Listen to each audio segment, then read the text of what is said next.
Welcome to another edition of RCE. We are back with another episode with the post-SC hangover finally wearing off and going into holidays, and already had some work holiday parties. I have again Jeff Squyres from Cisco Systems and one of the authors of OpenMPI. Jeff, thanks again for your time. Wow, life is tough for you over there in Michigan. Already having holiday parties. Yeah, it's terrible. It's terrible, terrible. Well, that's all right. It is good. It's, like you said, it's the post-SC detox. You know, all the crushing deadlines of supercomputing are passed, and we're heading right into the end-of-year roundup here. So we figured do a couple more recordings, and then I think the plan is to release one, and the next one will be next year, right? Yep. This will be the last recording for 2012, and we already have lined up recordings for 2013. So let's roll into our guest here. Our guest this time is Stuart Martin from University of Chicago. He is one of the people working on the Globus Toolkit. There's been a lot of buzz around Globus and implementation and stuff recently, so I'd like to get into the details of what Globus is. Stuart, why don't you take a moment to introduce yourself? Hi, Jeff, Brock, and everyone. Stuart Martin. I've been working on the Globus Toolkit project for about 15 years. I've been employed from Argonne and University of Chicago at present, and started with the toolkit in the early days when it first few lines of code were written. So what is the toolkit? Seems like there's a lot of pieces to it. Yeah, the toolkit comes as a number of components that work together. The toolkit really is middleware, software plumbing, for high performance file transfer, cross organization security, remote job management.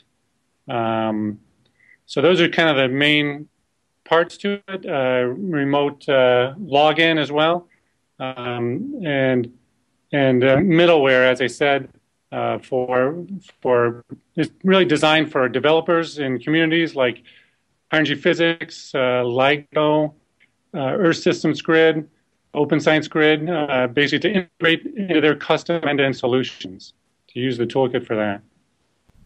So I actually learned about a lot of the pieces of Globus under different names.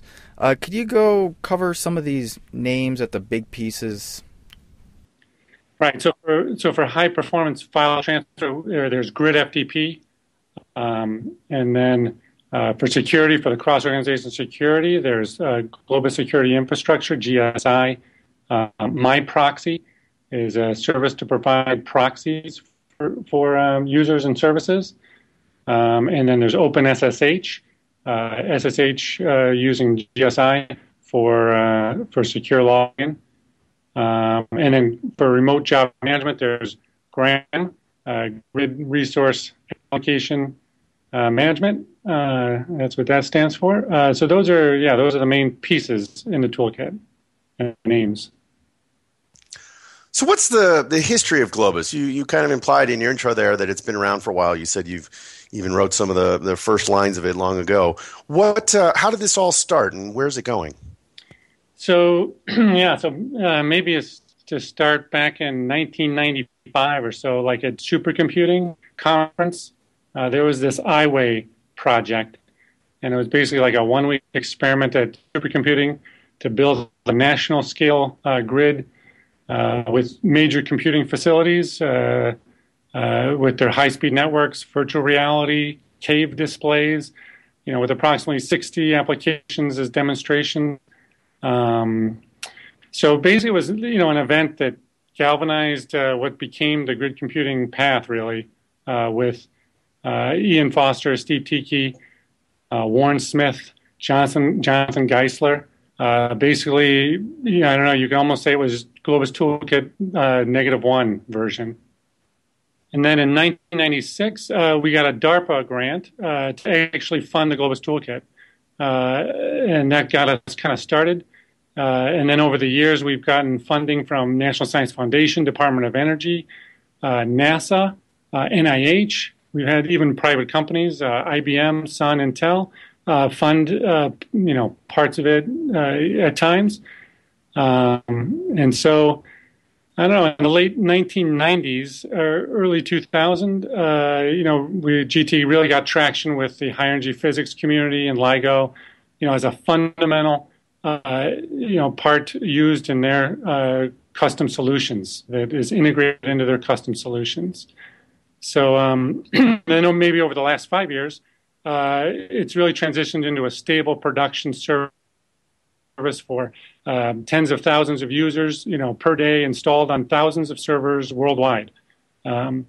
Another thing in our usage statistics, we see, over 1 petabyte per day moved using GreatFTP, and we see several 100,000 jobs per day using Gram for job submission. So you use the word grid in there a lot, and grid's one of those buzzwords that's been around for a long time. Could you expand in the Globus world exactly what grid means? Right, grid is a term that's used for an organization building out an infrastructure that will serve their scientific community researchers to do things easily across a set of computers. So you've got grids in the U.S. for like Open Science Grid and Exceed. Exceed's maybe a set of 10 to 12 sites or in machines. Open Science Grid, I think, is more on the order of, well, actually, I'm not sure, but 20 and maybe 100 resources and machines. So it's kind of like assembling of smaller communities, universities throughout the United States, largely. And then Europe has grids. And so what the grid is making it easy for scientists that would maybe normally use just one machine to be able to harness maybe a sets of machines and be more opportunistic to use a variety of computers, where otherwise they would have to implement some of the remote interactions on their own, and grids provide that standard remote interaction to then use those remote computers more easily. Okay, so you've given a few allusions there of who uses these grids. So you're talking about scientists, but you've also talked about developers as well, particularly with the toolkit aspect of it. So could you tell me, let's focus on the toolkit part of this here. Who is the toolkit for? Who uses it, and how is it used?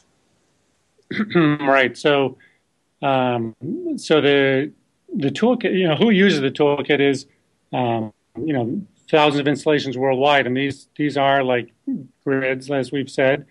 So so in Europe, there's a comparable institution like Prace, which has a set of supercomputing resources, typically, or university compute cluster resources, assembled together to make it easier for scientists to do things. The scientists would do all disciplines, from high energy physics to chemistry, computations, genome searching,